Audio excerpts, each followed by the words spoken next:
जगन्नाथ भाई मैंने आज आम पाक गोटे टाटा BS6 गाड़ी आसी गोटे प्रोब्लेम नुआ प्रोब्लेम गोटे नहीं ना देखो तो ड्राइवर कौच कि मो गियर बॉक्स रु तेल बाहरी पड़ुची माने ऑयल बाहर को बाहरी पड़ुची देखो तो यपटे जी तेल माने गियर बॉक्स रे आमर फुल तेल पूरा हो गलानी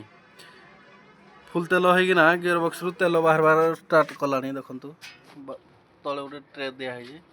से ट्रे तेल बाहर देखो तो आपको देखी दूसरी भल भाव टे